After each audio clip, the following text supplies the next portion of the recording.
Ito ang Wow Trending. Naging usap-usapan ngayon sa social media matapos na sibakin ni Marcos Jr. si General Torre bilang PNP Chief. Ayon pa kay Tio Moreno na please don't be too happy. Masyak na lang kayo, baka magiging NBI Director yan si General Torre, which is more nakakatakot. Naku po. Dito nga ay pangginis pala ang pagsibak kay General Torre bilang PNP Chief. Congrats, ikaw ang pinakaunang PNP Chief na sinibak sa pwesto. Gumawa ng kasaysayan ang bagong Pilipinas nang maitala si General Torre III bilang unang PNP Chief na opisyal na sinibak bago matapos ang nakatakdang termino. Si Torre ay naitala noong June 2, 2025. Natapos ang kanyang panunungkulan ngayong araw, Agosto 26, 2025. Sa kabuuang 2 buwan at 26 na araw, ang ganitong mabilis na pagbabago sa liderato ay bihira sa Philippine National Police. Karamihan sa mga nakaraang PNP chief ay naglingkod hanggang sa mandatory retirement o kumpletuhin ang kanilang itinalang termino. Dahil dito, itinuturing ang relief ni General Torre bilang isang historical at unusual sa pangyayari sa kasaysayan ng PNP. Matapos nga ang sunod-sunod na katangahan at kapalpakan na ginawa ni General Torre, ngayong araw nga, Lunes, sinibak bilang PNP Chief ni Marcos Jr. ang pitbull ng Malacanang mula sa pumalpak na pagpasikat na 5 minutes response na naka-live pa. Naging champion sa boxing na parang tanga lang.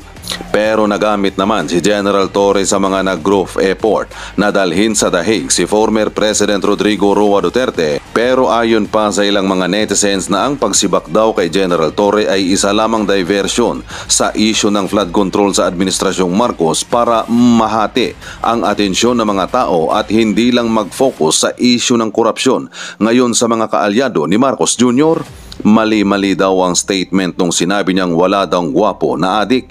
Lahat daw ng mga adik ay pangit. Ako po, nasaktan siguro yung amo ni General Torre. Komento pa nga ng mga netizen na mali-mali kasi ang statement niya at super proud pa siya to say na walang adik na gwapo, lahat ng adik ay swangit. Alam naman niya na ang amo niya ay ayaw magpa-drug test, ganun pa ang sinabi niya. Huwag magpapadala sa bagong issue, nililinlang lang tayo para ma-divert ang atensyon natin kay General Torre. Pero ang totoong issue ay ang flood control na yan. Tawagin niya ba namang pangit ang mga adik, ayon nagalit sa kanya ang mag-asawa? Next time Torre, ingat sa pagsasalita na pangit lahat ng drug addict. Lesson learned. 30 minutes ago. Para sa mga DDS, good news sa atin ito. Torre relieved as PNP Chief. Executive Secretary Lucas Bersamin confirmed that PNP Chief Police General Nicolas Torre has been relieved from the post, effective as soon as possible, according to a letter sent to Torre this Monday. So kahapon. Ngayon lang na-publish. So, basahin ko yung ano ha. Ito na yung letter Office of the President Malacanang, 25 August 2025. So, kahapon ito. Police General Nicolas D. Torre, Philippine National Police, Camp Crame, Quezon City. General Torre, you are hereby relieved as Chief PNP effective immediately. So, ibig sabihin, effective kahapon for the continuous and efficient delivery of public services of the PNP. You are hereby directed to ensure proper turnover of all matters, documents, and information relative to your office. Thank you. By order of the President, Lucas P. Bersamin, Executive Secretary. So, ito na. Merise, ano pa yun? Ang gaba, dili magsaba, sabi ni BP Sara. Ano kayang dahilan bakit siya ni-relieve? Another next vlog natin yon. Pag ganito kasi, pag maligaya ko or nalulungkot ako, gusto kong kumanta. So ako, maligaya. Ano bang ating magandang ikanta kay General Torre? And now, the end is near, and so you face the final curtain. My friend, I'll state clear, I'll state your case, of which I'm certain. I've lived a life that's full, you've traveled each and every highway, and more, much more than this, you did it your way. Regrets I had a few, and so a few to mention. You did what you had to do, and saw it through without exception. Hindi ko na lang. And so along the byway, and more, much more than this, you did it your way. Ang sarap kumanta. Oh, ano ngayon? Nakailang buwan na ba siya?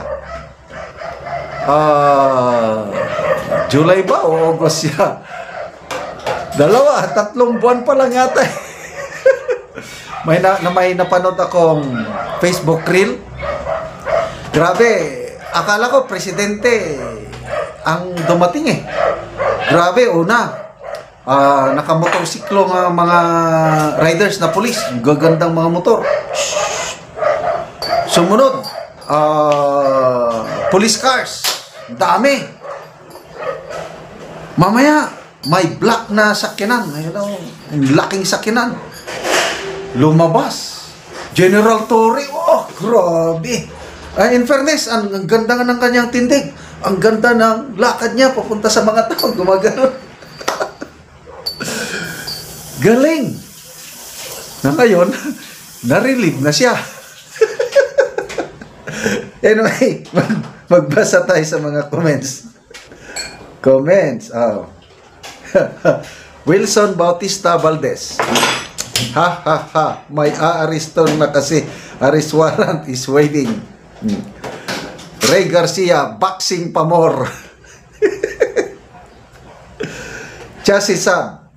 Congratulations po, nothing lasts forever.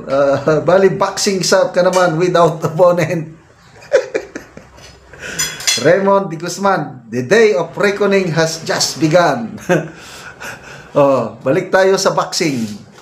May nakita kong picture silang dalawa ni People's Champ, Manny Pacquiao.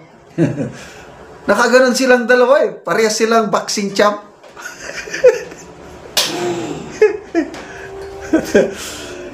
Ito.